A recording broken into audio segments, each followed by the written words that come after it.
ça constitue en fait une espèce d'oligarchie mondialiste qui serait en fait cosmopolite ou transnationale. Et donc, son idée, c'est que si par exemple, pas mal de pays, à un moment donné, tout sur place et déménagements. La question, c'est est-ce que, selon vous, les gens qui ont construit l'Europe à partir des États-Unis travaillent vraiment pour l'intérêt national américain ou plutôt pour l'intérêt d'une oligarchie qui dépasserait Alors, je répondrai à plusieurs choses. D'abord, c'est une bonne question, c'est une question intéressante. Je ne suis pas sûr d'avoir forcément la bonne réponse. Chacun a son point de vue. Je connais Pierre Hillard. D'abord, je répondrai un petit peu la même chose que tout à l'heure. Pierre Hillard n'a pas créé un parti politique. C'est un universitaire, je le connais un peu. Hein. C'est un universitaire, il écrit des livres.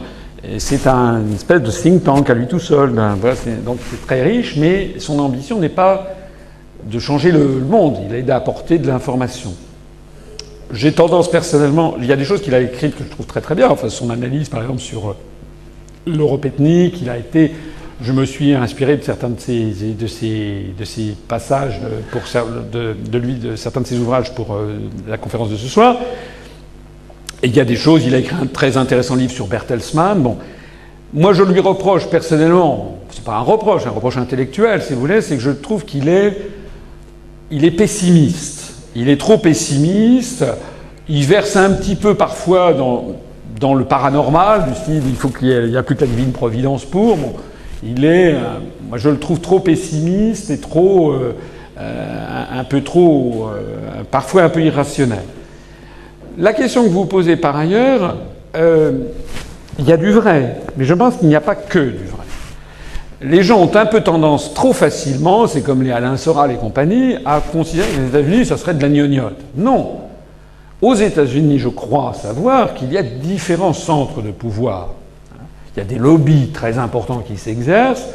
Alors, il y a certains qui disent le lobby israélien. Oui, il y a un lobby israélien très important, mais c'est pas le seul. Il y a le lobby militaro-industriel, il y a le lobby de l'armée, il y a le lobby il y a des quantités de lobbies qui s'exercent. Et voilà.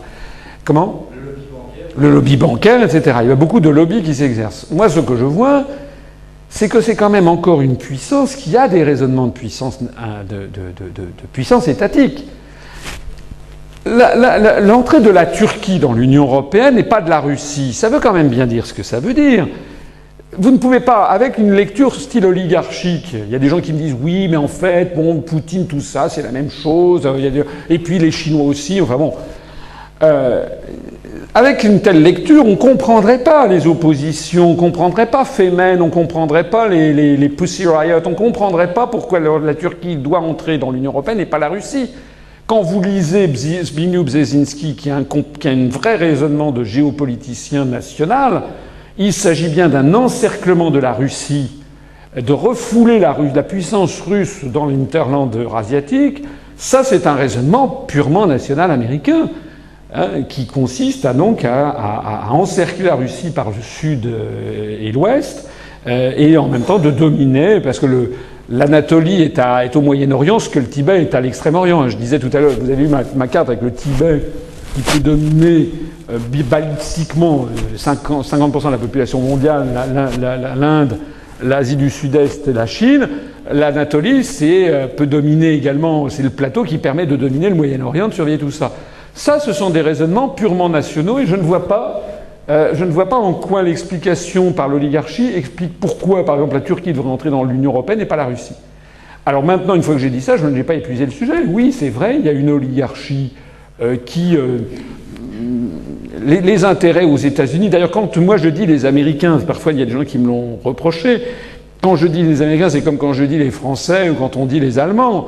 De quoi parlons-nous ? Bon... Les Français, il y a des gens qui disent que les Français sont des salauds parce qu'ils nous bombardent en Libye, par exemple. Il y a des Libyens qui disent ça, mais le peuple français, dans sa majorité, est très hostile à ce qui se passe en Libye. Aux États-Unis soi-même, malheureusement, une grande partie du peuple américain est complètement lobotomisé par la télé. Mais vous avez aussi quand même des gens aux États-Unis. Moi, j'ai des amis aux États-Unis. Vous avez aussi des Américains qui réfléchissent. Il y a aussi des mouvements aux États-Unis. On parle beaucoup de Ron Paul, mais moi je cite dans ma conférence, notamment où je parle de l'attribution du prix Nobel de la paix à l'Union européenne, je montre il y a des associations avec des centaines d'associations, les vétérans pour la paix, les églises ci, les églises ça, il y a plein de gens qui, justement, essaient de lutter contre leur propre gouvernement. Voilà. Donc, c'est ce qu'il faut dire. À mon avis, bien sûr, il y a une oligarchie qui laissera tomber les États-Unis si les États-Unis se cassent la figure, c'est vrai.